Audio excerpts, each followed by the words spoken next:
like clock, I can't stop. Fuck around, make my 40 pop. No popcorn, I pop pistols, reaming my body. Alright guys, in this video I want to talk about the possibility of Kawaki actually being good. Now, me personally, I don't actually think that this is actually going to be the situation, but I think that this is a very fun topic to actually talk about, mainly because Kawaki is automatically going to be viewed as the bad guy, and of course Boruto being the main character of the whole series, he's automatically going to be viewed as the good guy. But of course, a role reversal will probably be genius. Now, this isn't necessarily my first time making a video about Kawaki possibly being the good guy, but in this video, the ideology of Kawaki would be a little bit different. One of the best reasons for Kawaki to actually oppose Boruto is of course the appearance of the Karma Seal. Kawaki in this situation will be on the side of him actually trying to eradicate the Karma Seal, and Boruto, of course being the main character of the whole series, also has a Karma Seal. So in this particular situation, Kawaki will be trying to kill Boruto to then eradicate his Karma Seal that he does have. And of course it sounds a little bit hypocritical, mainly because Kawaki also has the Karma Seal, but of course Kawaki, after he does eradicate the Karma Seal that's on Boruto's hand, and of course after he does eliminate the Otsutsuki member that spawns out of Boruto's body, then Kawaki will then inevitably take its own life. And this really all stems from the ideology of Naruto and Boruto. A great example of this is a couple of chapters ago when Naruto pretty much understood the situation, and he understood that Otsutsuki members actually do spawn from Karma Seals. Now in that particular situation, Naruto had the actual choice of killing Boruto and Kawaki, and obviously Naruto opposed. Now I don't necessarily want to perpetuate the idea that Boruto is the same thing as Naruto, but we do understand that in terms of ideology, they're a little bit similar, and especially on a moral decision like this, Boruto and Naruto would definitely land on the same side of things. Now Kawaki, on the other hand, he pretty much has a totally different ideology. Kawaki was brought up differently, and Kawaki is more of like an old school type of cold-blooded type of character. I feel like Kawaki would pretty much understand that the best way to go about the situation is to actually eradicate the Karma Seal. For the people who don't really remember Kawaki's upbringing, he was pretty much raised by like an abusive father that actually sold him to an Otsutsuki member, and Ichigo Otsutsuki himself wasn't necessarily that much better, because Ichigo Otsutsuki put Kawaki through a bunch of vigorous trainings and pretty much didn't really show a lot of warmth to Kawaki. So of course Kawaki ended up hating Ichigo Otsutsuki, and of course his birth father, but of course it also made Kawaki extremely cold. The only actual father figure that Kawaki really had was Naruto. Now in this particular situation, Boruto would of course carry on the ideology of Naruto. Naruto a couple of chapters ago thought that there must be a different way. There must be a way to eliminate the Karma Seal and save Boruto and Kawaki.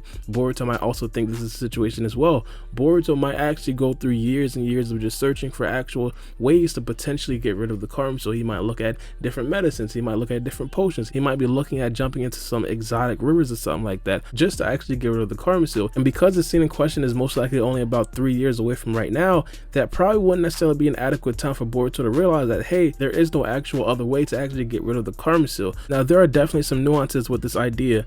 Now the first thing is the fact that Boruto is still not an Otsutsuki member in 3 years. Now we understand from Ichigo Otsutsuki basically told Boruto that his Karma Seal is about 80% complete. He probably literally got his Karma Seal less than a whole year ago. I'm pretty sure 3 years from now, Boruto's Karma Seal will then actually be complete. Now why isn't Momoshiki taking over Boruto's body? We have no idea, but let's just assume Boruto's abilities with the Jogan pretty much protected Momoshiki from actually taking over Boruto's body. Kawaki, in my opinion, would probably not necessarily see that as a foolproof plan. Kawaki might think of that as a temporary solution to Momoshiki actually taking over Boruto's body. For example, if Momoshiki somehow figures out a way to get past the Jogan's lock, it would then be over and Momoshiki would then be able to resurrect himself in the body of Boruto. Now not only that, there's also a possibility that Boruto and Momoshiki came to an understanding or an agreement similar to what Naruto and Karma actually did. But of course Kawaki would still object to that thinking, mainly because one day Momoshiki might just change his mind and then resurrect himself into the body of Boruto. Now of course the obvious question after that is going to be, if Kawaki in this situation kills Boruto anyway, Momoshiki would then resurrect himself regardless. But in this particular situation, Momoshiki would then do the least amount of damage. In the future, if we could potentially assume that Kawaki would be strong enough to actually handle Momoshiki Otsutsuki, the battle would then take place right then and there. But on the other hand, if Momoshiki would then resurrect himself into the body of Boruto and Kawaki is nowhere around, Momoshiki can then do as much damage as he pleases. And then much more importantly, Momoshiki would then be able to implant someone else with the Karma Seal. Now I did refer to Kawaki actually taking his own life after he did defeat Momoshiki and Boruto. Some of you guys might ask yourself, but if he takes his own life, wouldn't Ichigo Otsutsuki then resurrect himself into the body of Kawaki? But here's the thing.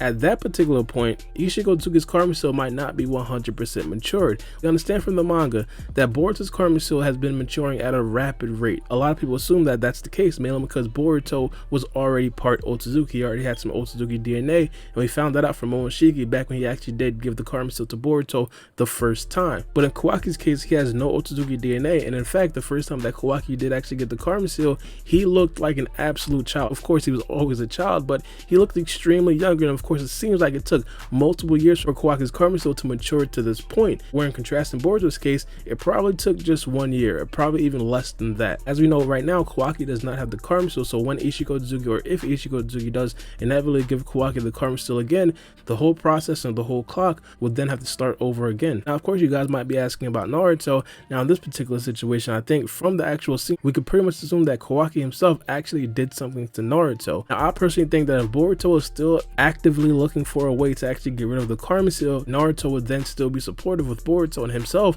would probably also still be looking for some ways to actually get rid of the Karma Seal. And in fact, as I said, Naruto already expressed that he did not want to kill Boruto and Kawaki to actually get rid of the Karma Seal, and that was before their Karma Seals was actually complete. So inevitably, before Kawaki would then confront Boruto, he would have confronted Naruto first. Now, in this particular situation, of course, Naruto would then be dead. Or if you guys are a little bit optimistic, you might say that, hey, Naruto is still in another dimension, Kawaki is sent to another dimension where he can't really get back, and we automatically know that Naruto doesn't really know how to use time, space, ninjutsu, so of course he can't get out of that dimension. But also, that'll be really tricky, mainly because he basically said that he'd send Boruto to that same place.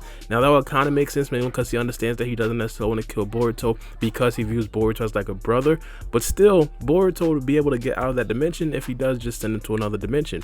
But also, you could potentially make the argument that Kawaki has a special dimension where only he himself can get in and get out of that dimension, and also Boruto, if he does get out of that dimension, probably wouldn't necessarily be able to find a way back to his original dimension. And that right there for the Naruto fanboys would probably be the best case scenario. And also, the next thing is going to obviously be about the Hidden Leaf Village and why the Hidden Leaf Village is actually destroyed. I think it's going to be similar to what Pain did when he actually did come. If you guys do recall, when Nagato actually came to the Hidden Leaf Village, he was basically looking for Naruto. No one in the Hidden Leaf Village would tell Nagato where Naruto was. Like, no one. Like, literally, they were pretty much choosing between life and telling Nagato where Naruto was. I think that would be the similar thing in this particular situation. Kawaki would be going around the Hidden Leaf Village trying to figure out anything about where Boruto's actual location is. No one will be really telling him, so of course Kawaki would be probably so mad that he'd actually destroyed the Hidden Leaf Village, similar to what Pain did back when he actually did attack the Hidden Leaf Village as well. One thing though that confuses me a bit is when Kawaki actually told Boruto that the age of shinobi is over, but the only thing that I could really think of is that it would be easier to resurrect himself in the body of shinobis than regular people. For example, back in the day when Ichigo Tsuki first took over Jigen's body,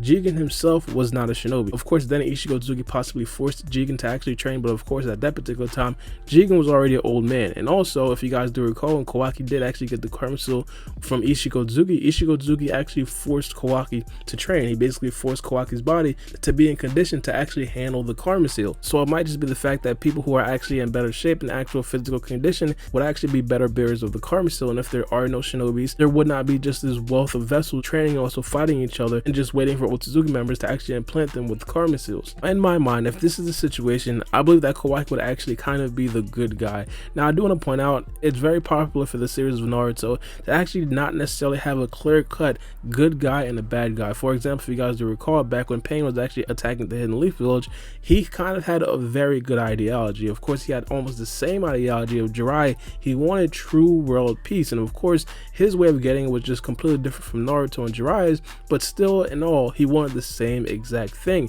In this particular situation, Kawaki and Boruto would probably be looking for the same exact thing, a way to actually eradicate the Karma Seal and pretty much stop the Otsutsuki members from attacking Earth. But let me know what you guys think about this in the comment section below. Give me your opinions. Do you guys think that this could actually possibly be a realistic scenario and what Kawaki is actually trying to do in the future? And of course, if this is actually the case, would you guys think that Kawaki is the good guy in the situation and Boruto is actually the bad guy? But it's me, your boy Baara B, and we out. It's a knife.